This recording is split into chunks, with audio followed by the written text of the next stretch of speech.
Hello all, welcome to BHS education. आज के video में हम बात करेंगे ह्यूमन पॉपुलेशन के बारे में। ठीक है, तो बेसिकली पॉपुलेशन के स्टडी को कहते हैं डेमोग्राफी। डेमोग्राफी स्टडी को डेमोग्राफी कहते हैं, और जो स्टडी करता है उसको हम डेमोग्राफर कहते हैं। डेमोग्राफर कहते हैं। ठीक है, अब जब ह्यूमन पॉपुलेशन की बात होगी तो ह्यूमन पॉपुलेशन की स्टडी करते वक्त हम ये फोकस करते हैं कि पॉपुलेशन किस डायरेक्शन में जा रहा है। आइदर इट इज़ ग्रोइंग और डिक्लाइनिंग। ठीक है, स्टेबल हो रहा है या अनस्टेबल हो रहा है ओवर द टाइम। टाइम के साथ इसका फ्लक्चुएशन, पॉपुलेशन का फ्लक्चुएशन किस तरह है, बढ़ रहा है या घट रहा है। ठीक है, स्टेबल है मतलब एक स्टेबल दर से बढ़ रहा है, या फिर बहुत फ्लक्चुएशंस हैं, या वाइस वर्सा भी हो सकता है, फ्लक्चुएशंस के साथ ये घट रहा होगा। ठीक है, तो ये सारी चीज़ों की स्टडी करते हैं। और कौन कौन से इन्वायरमेंटल फैक्टर्स हैं और सोशियो इकोनॉमिक फैक्टर्स हैं जो इम्पैक्ट करते हैं, जो अफेक्ट करते हैं या रिस्पॉन्सिबल होते हैं पॉपुलेशन चेंज के लिए। ठीक है, पॉपुलेशन चेंज के लिए कौन से फैक्टर्स रिस्पॉन्सिबल होंगे। आपने न्यूज़ में बहुत बारी सुना होगा, न्यूज़ एंकर्स बोलते रहते हैं कि India is a young country, India is a young country. ठीक है, ये वर्ड क्यों आया, या फिर हमें कैसे पता है कि इंडिया यंग कंट्री है? कि हमारा जो पॉपुलेशन है वो एडल्ट पॉपुलेशन ज़्यादा है, यंग पॉपुलेशन ज़्यादा है कंपेरेटिव टू ओल्ड और चिल्ड्रन। ठीक है, तो that's why it is called as young country, and the population it is quite growing type. तो ये सारी चीज़ें कैसे पता चलती है? डेमोग्राफी से पता चलती है जब हम ह्यूमन पॉपुलेशन की स्टडी करते हैं। तो there are different type of models, population growth models. उसमें हम पढ़ेंगे सबसे पहले माल्थूसियन मॉडल के बारे में। ठीक है, Malthusian model of population growth. तो ये एक डेमोग्राफर थे, डेमोग्राफर जो स्टडी करता है पॉपुलेशन का। ठीक है, थॉमस रॉबर्ट माल्थस, इन्होंने प्रपोज किया था in the year 1798। Year is not very much important, लेकिन इनका नाम याद रखिएगा। ठीक है, माल्थूसियन मॉडल किसने प्रपोज किया था ये याद रखिएगा। इसमें ये बताया गया था, मैं जस्ट समराइज कर रही हूँ, आप पूरा थ्योरी आप कहीं से भी देख सकते हो, बुक से देख सकते हो थ्योरी कि एग्जैक्ट इनका क्या था, but I am presenting the summarise version ताकि आपको याद रखने में कोई दिक्कत ना हो, आप डेटा सेट याद रखो, या डायरेक्टली ये स्टेटमेंट्स जो हैं आपके क्वेश्चंस बन के आएंगे एग्जाम में। ठीक है, तो आप इनको फोकस करो। पहले पॉपुलेशन जो ग्रो करता है वो एक्सपोनेंशियली करता है। एक्सपोनेंशियली मतलब 2 का 4, देन 4 का 8, 8 का 16, 16 का 32 एंड सो ऑन। ठीक है, लेकिन जो फूड प्रोडक्शन है, फूड प्रोडक्शन हमेशा अर्थमेटिकली ग्रो करता है। डबल होएगा, फिर डबल से ट्रिपल होएगा, फिर 4 गुना होगा, फिर 5 गुना होगा, इस तरह से ग्रो करता है। लेकिन पॉपुलेशन क्या होता है, वो एक्सपोनेंशियली ग्रो करता है। तो इसका रिजल्ट क्या हुआ कि पॉपुलेशन जो है वो इवेंचुअली तेज़ी से ग्रो करेगा as compare to food supply. ठीक है, पॉपुलेशन तेज़ी से ग्रो करेगा क्योंकि वो एक्सपोनेंशियली कर रहा है, डबल हो रहा है एक बार में। बट फूड प्रोडक्शन 2 टाइम्स हो रहा है, इंटू टू हो रहा है सिर्फ, नहीं सॉरी, अर्थमेटिकली ग्रो कर रहा है 1 2 3 4 5 6 इस तरह से। तो पॉपुलेशन शार्पली इंक्रीज कर जाएगा, जबकि फूड प्रोडक्शन धीरे धीरे इंक्रीज होएगा। ठीक है, तो इसका एज अ रिज़ल्ट क्या देखने को मिलेगा कि भूखमरी हो जाएगी, फेमाइन, ऐसी बहुत सारी पॉपुलेशन होगी जिनको फूड नहीं मिलेगा। ठीक है, और प्रॉपर न्यूट्रिशन नहीं मिलेगा, वो हेल्दी नहीं होंगे, तो डिजीज़ के चांसेस बढ़ जाएंगे। या फिर रिसोर्सेज के लिए, फूड के लिए, रिसोर्सेज के लिए क्या होगा, वॉर होगा, जंग होगी। तो मालथूसियन मॉडल में मालथस ने जो अपना पॉपुलेशन ग्रोथ मॉडल दिया, उनके हिसाब से यही कहना था कि ऐसा सिचुएशन आ सकता है जिसको हम मालथूसियन कैस्ट्रॉफी कहते हैं। कैस्ट्रॉफी कहते हैं। इट्स अ सिचुएशन कि फूड जो है वो अर्थमेटिकली ग्रो कर रहा है और पॉपुलेशन एक्सपोनेंशियली ग्रो कर रहा है, तो हमेशा ऐसा सिचुएशन बना रहेगा। ठीक है, ऐसा सिचुएशन बना रहेगा जिसमें कि ऐसी बहुत सारी पॉपुलेशन होगी जिसको प्रॉपर फूड सप्लाई नहीं मिल पाएगी, और as a result of insufficient food supply ये इवेंट्स हो सकते हैं।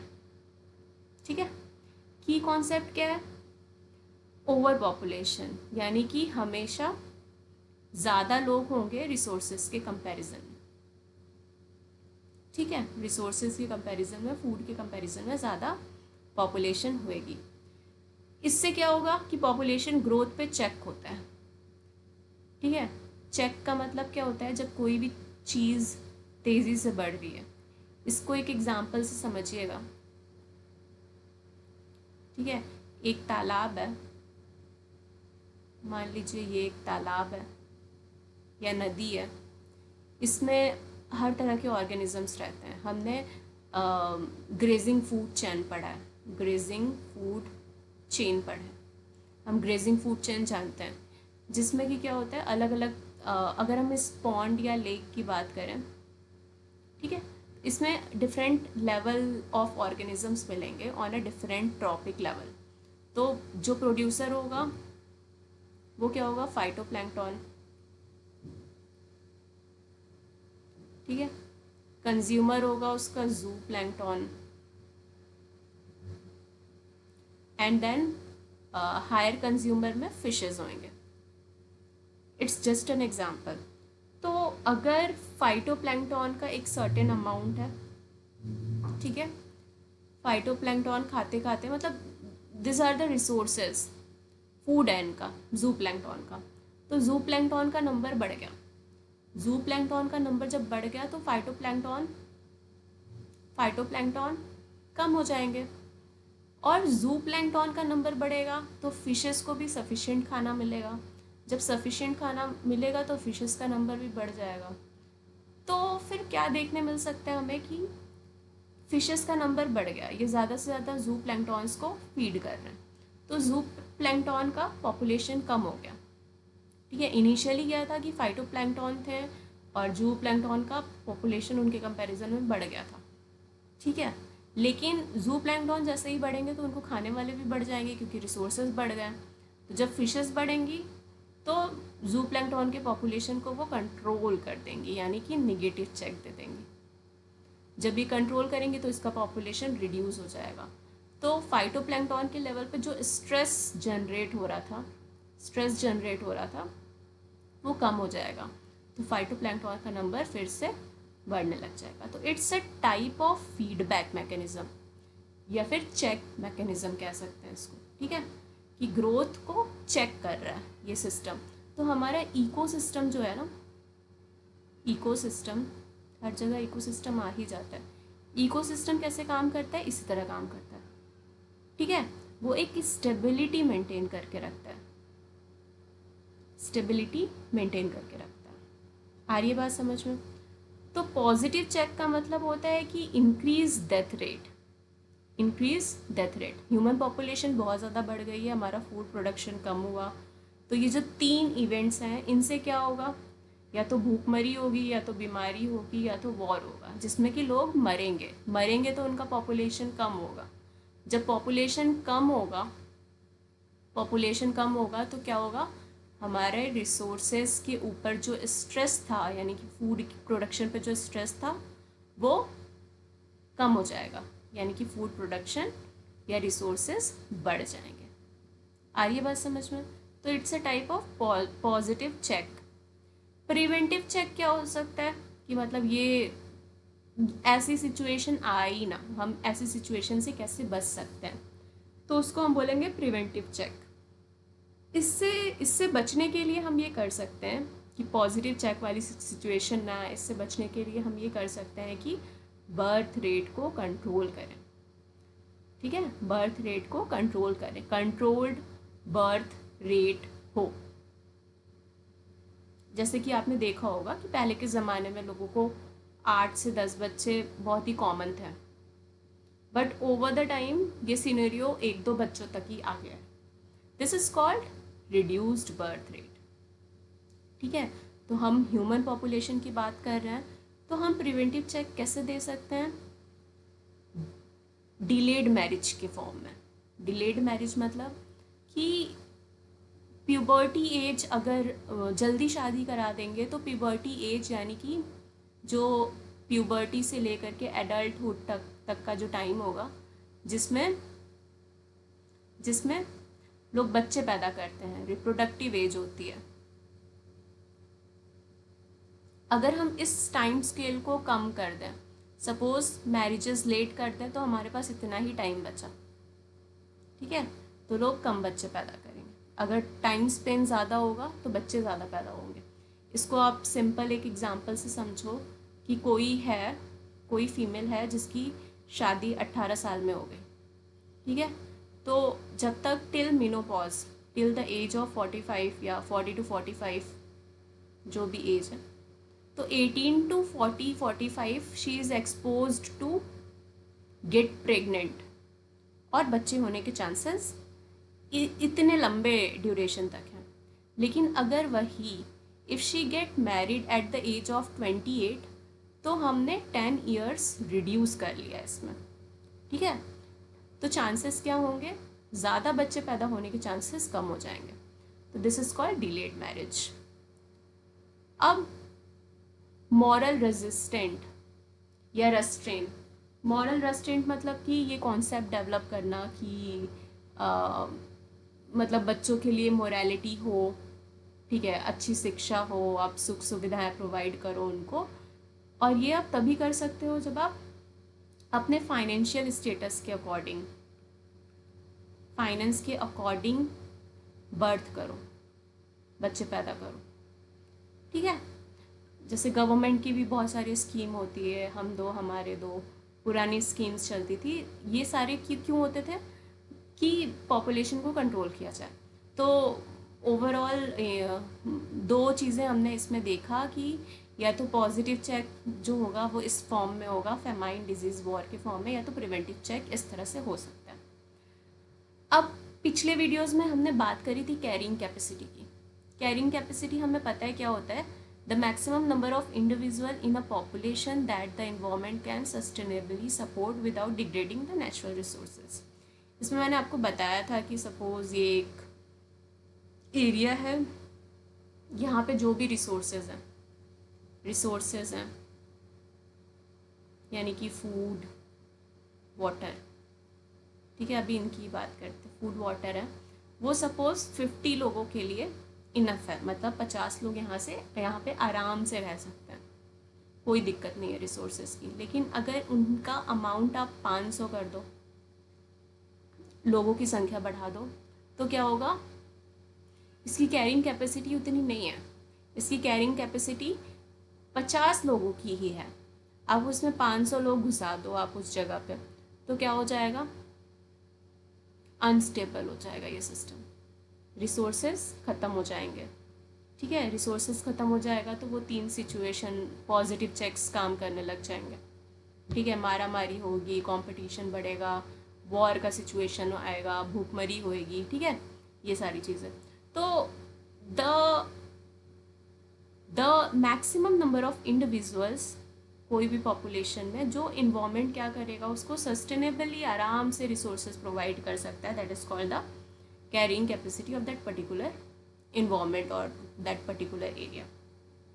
लेकिन जब पॉपुलेशन कैरिंग कैपेसिटी से ज़्यादा बढ़ जाता है, जैसे 50 से 500 हो गया, तो ऑब्वियस सी बात है हमारे रिसोर्सेज की कमी हो जाएगी, ठीक है।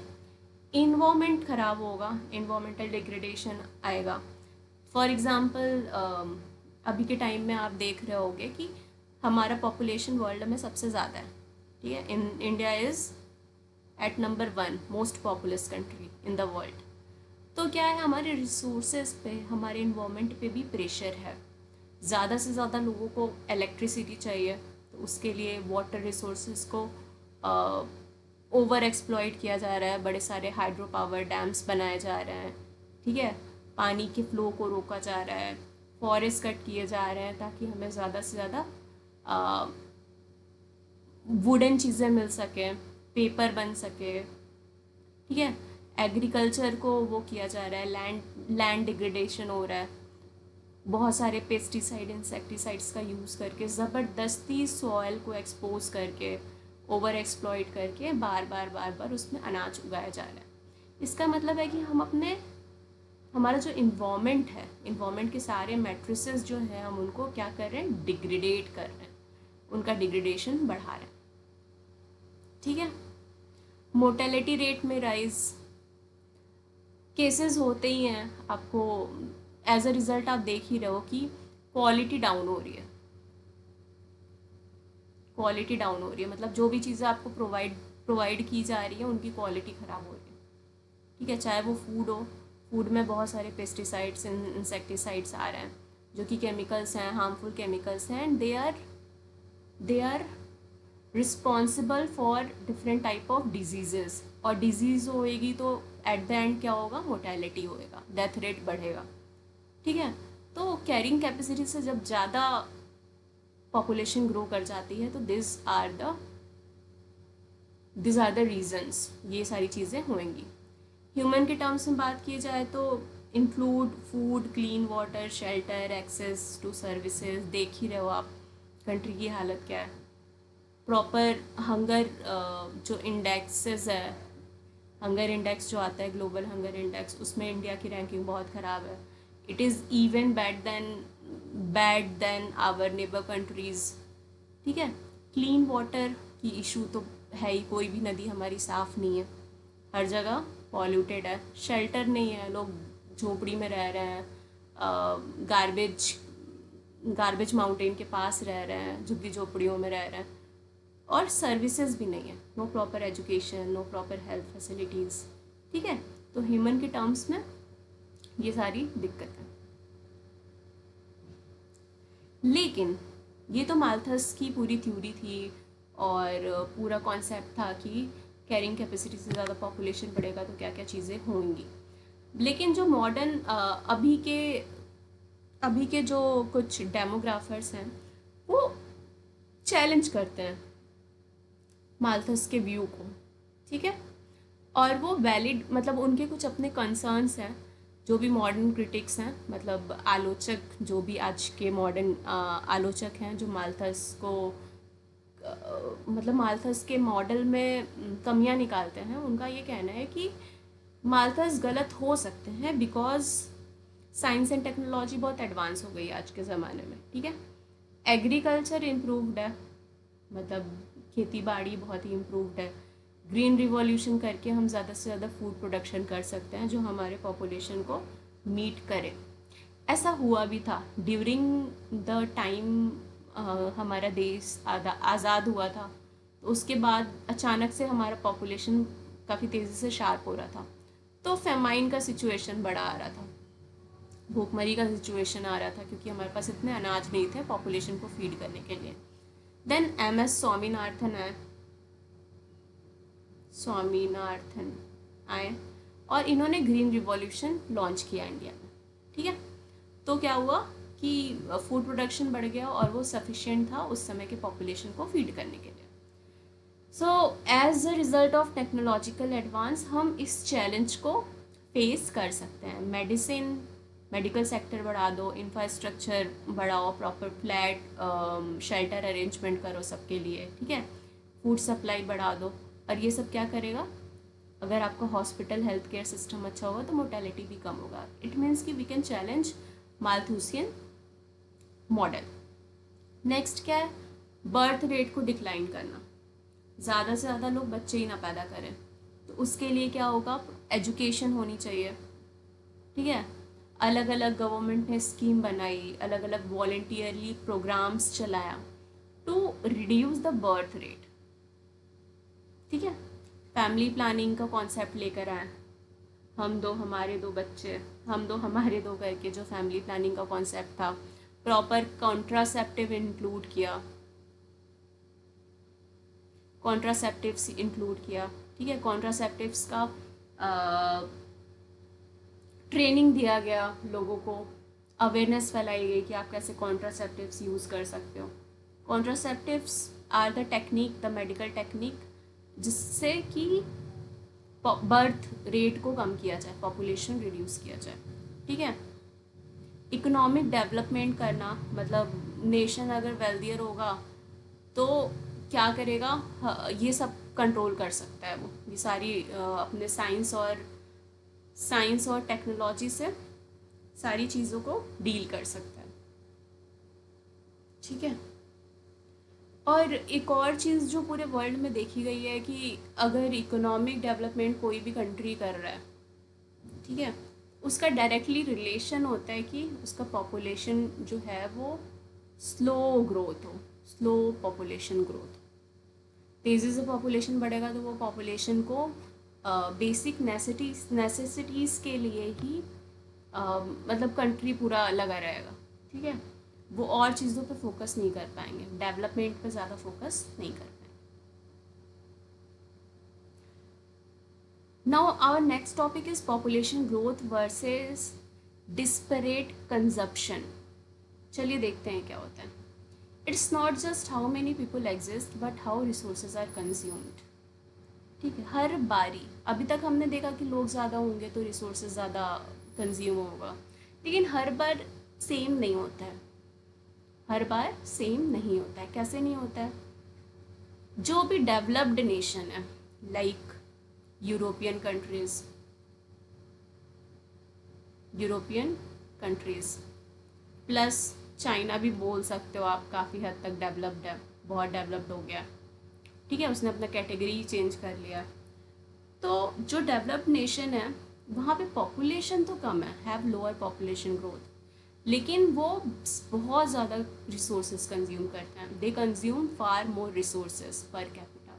अगर एक लोगों के कंपैरिजन में बात किया जाए तो एक कोई बंदा है डेवलप्ड कंट्री का,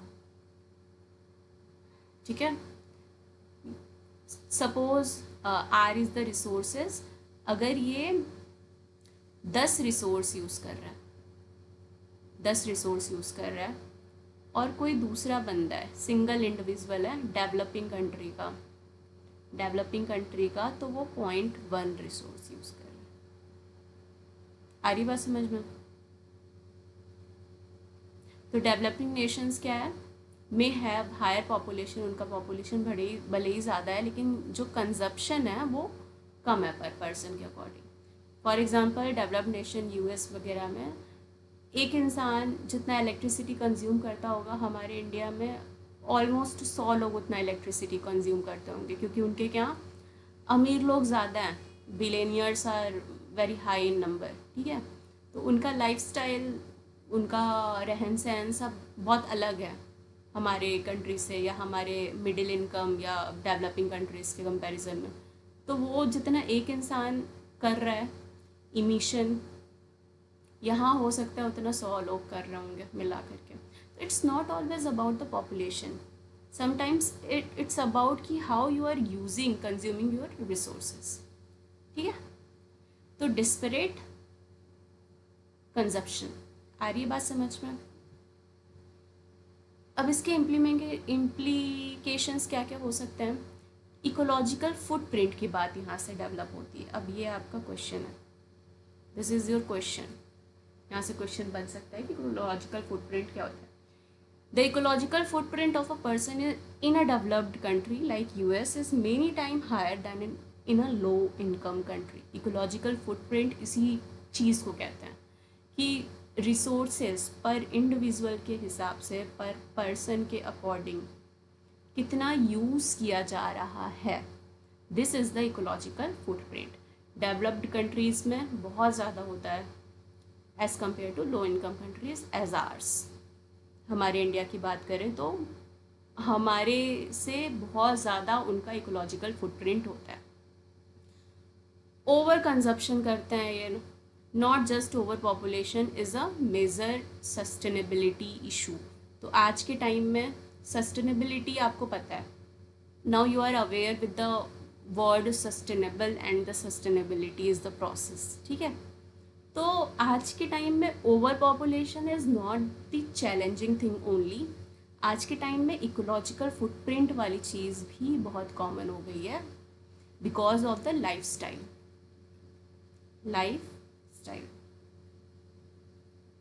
ठीक है। इसका एग्जाम्पल आप हमारे कंट्री में भी देख सकते हो।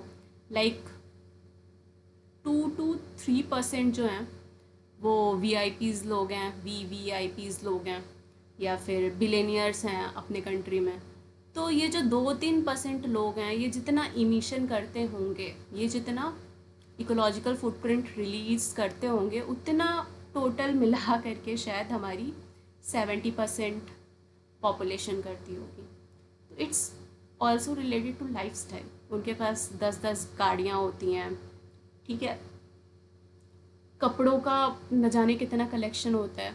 तो इसका मतलब कि they are consuming the resources of earth के ही रिसोर्सेज, हमारे कंट्री के ही रिसोर्सेज वो यूज़ कर रहे हैं उतना सारा अपने लाइफस्टाइल को सो कॉल्ड दिखाने के लिए, है ना।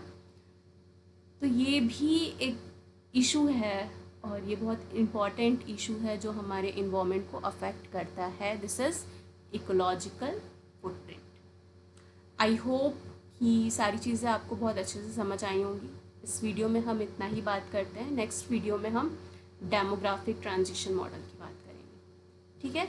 यहाँ पे कुछ इम्पॉर्टेंट पॉइंट्स हैं, जैसे कि इकोलॉजिकल फुटप्रिंट वाली बात आई, माल्थूसियन मॉडल, उसमें क्या क्या पॉइंट्स हैं, पॉजिटिव चेक क्या होता है, ठीक है, और माल्थस को चैलेंज करने वाले जो मॉडर्न क्रिटिक्स थे उनका पॉइंट क्या है। ये कुछ इम्पॉर्टेंट चीज़ें हैं, आप उनको ध्यान रख सकते हैं। आई होप कि सारी चीज़ें आपको समझ आई होंगी। फिर भी अगर कोई कुछ डाउट है, कोई भी बात अगर आपको नहीं समझ आई है तो कमेंट सेक्शन में ज़रूर लिखिएगा। वीडियो लाइक करिएगा और अपने दोस्तों के साथ शेयर करिएगा। Thank you so much.